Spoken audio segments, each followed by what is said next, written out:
मैं और कमल रावत और अर्चिता राय, उन तीनों का ये प्लान था कि उनके कमरे में जाए और खुद ही जाके दुष्कर्म वाली हालत बना के उन पे मतलब आरोप लगाए। और मैं स्पष्ट कहना चाहती हूँ कि इन तीनों ने मेरे साथ कुछ भी गलत काम नहीं किया और ये मैं किसी के दबाव में आके नहीं गई, खुद में होश से हवास में गहरी। और मैं अंत में यही कहना चाहूँगी कि ये दुष्कर्म नहीं, षड्यंत्र था, इसका भांडाफोड़ हमारे द्वारा किया गया है। उत्तराखंड के चंपावत जिले में सामने आए कथित गैंगरेप मामले में पुलिस जांच के बाद एक बड़ा मोड़ आ गया है, जिस मामले ने पूरे प्रदेश में सनसनी फैला दी थी। अब पुलिस ने शुरुआती जांच में कई तथ्यों को संदिग्ध बताया है। पुलिस का दावा है कि तकनीकी और मेडिकल जांच में कई ऐसे तथ्य सामने आए हैं जो लगाए गए आरोपों से मेल नहीं खाते। मामला 16 वर्षीय नाबालिग से कथित सामूहिक दुष्कर्म से जुड़ा था। परिजनों की तहरीर पर पुलिस ने 3 आरोपियों के खिलाफ पॉक्सो एक्ट सहित गंभीर धाराओं में मुकदमा दर्ज किया था। मामले की गंभीरता को देखते हुए 10 सदस्यीय SIT गठित कर जांच शुरू की गई। चंपावत की SP रेखा यादव ने स्वयं घटनास्थल का निरीक्षण किया और पीड़िता सहित स्थानीय लोगों से पूछताछ की।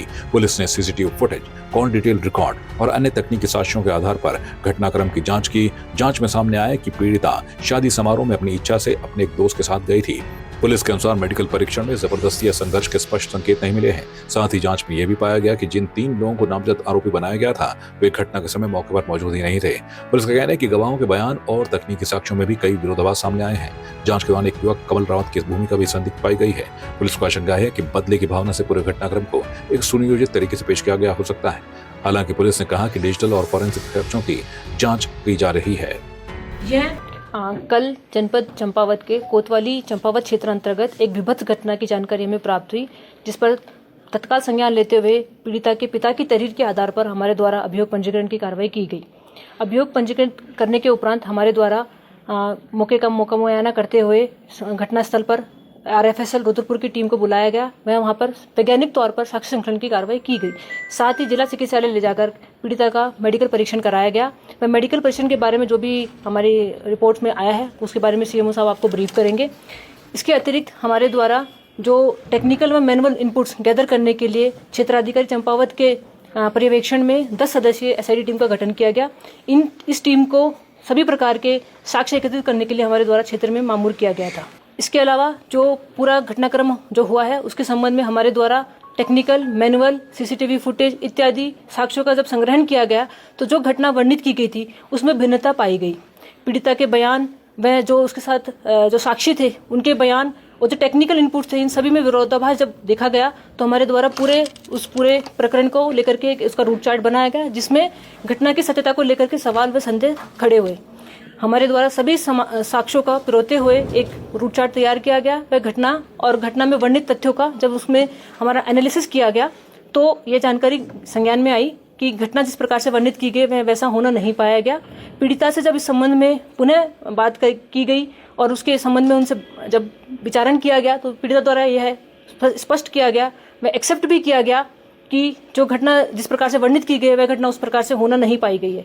यह कुछ लोगों के द्वारा ये षड्यंत्र करके पूरा घटनाक्रम को रचा गया था। इसमें जो षड्यंत्र करता थे वह कमल रावत, उनकी एक महिला सदस्य, साथी व अन्य लोग, इन लोगों के द्वारा मिलकर के अब कमल रावत द्वारा पूर्व में एक प्रकरण को लेकर के वह अभियुक्त रहे हैं, जिसको लेकर के उसके मन में एक खेद था कि मैं जिन लोगों ने उस प्रकरण में उसकी पैरवी की थी उनके विरुद्ध वह बदला लेने की भावना से ग्रसित थे। इस जो हमारी नाबालिग पीड़िता है इसका प्रयोग करके, इसका यूज करके उनके द्वारा अपनी जो एक बदले की भावना है उसकी पूर्ति हेतु पूरा षड्यंत्र रचा गया। इस षड्यंत्र को रचने के लिए उनके द्वारा जो पीड़िता है उसकी दोस्त की शादी के समारोह को उन्होंने प्लानिंग का अपना एग्जीक्यूशन डे माना। उस दिन पीड़िता अपने दोस्त के साथ अपने दोस्त की शादी के समारोह में सम्मिलित होने के लिए गई थी। समारोह जब खत्म हो गया तब वह उनकी प्लानिंग थी कि वो विनोद जो कि पीड़िता का दोस्त है उसके घर जाएंगे और वहाँ पर पूरा प्लानिंग जो उन्होंने की थी उसको अंजाम देंगे। क्योंकि विनोद पहले ही घटनास्थल से चला गया था, शादी समारोह से चला गया था, तो उनके उस प्लान की पूर्ति नहीं हो पाई। तो उन्होंने सोचा कि आज हम जो प्लान हमने बनाया है उसको एग्जीक्यूट जरूर करेंगे। तो उनके द्वारा ही विनोद के किसी परिचित का एक डेयरी के निकट जो आवास था उसको अपना घटनास्थल के रूप में चिन्हित किया गया। वहाँ पर जाकर के उनके द्वारा स्वयं द्वारा वहाँ मौके पे पहुँच करके पूरा जो षड्यंत्र है वो रचा गया और इस प्रकार से पूरे षड्यंत्र को दिखाया गया कि यह एक सत्य घटना है।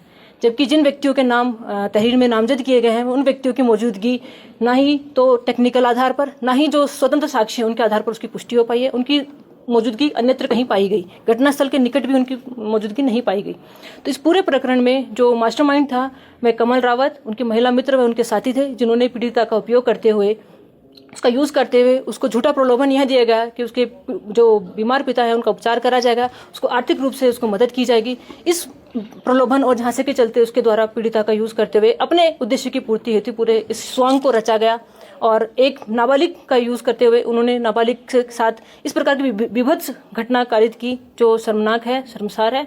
और मैं अंत में यही कहना चाहूँगी कि ये दुष्कर्म नहीं, षड्यंत्र था, इसका भांडाफोड़ हमारे द्वारा किया गया है। वहीं इस मामले पर सीएमओ डॉक्टर देवेश चौहान ने कहा कि मेडिकल जांच में दुष्कर्म या जबरदस्ती के कोई स्पष्ट सबूत नहीं मिले हैं। सीएमओ के अनुसार जांच रिपोर्ट में शरीर पर संघर्ष, हिंसा जैसे निशान भी नहीं सामने आए हैं। कल 6 तारीख को सुबह 7:15 बजे पुलिस के द्वारा ये जिला अस्पताल में लाए गए थे और 7:30 बजे सुबह मेडिकल एग्जामिनेशन हमारे महिला चिकित्सक द्वारा शुरू कर दिया गया था।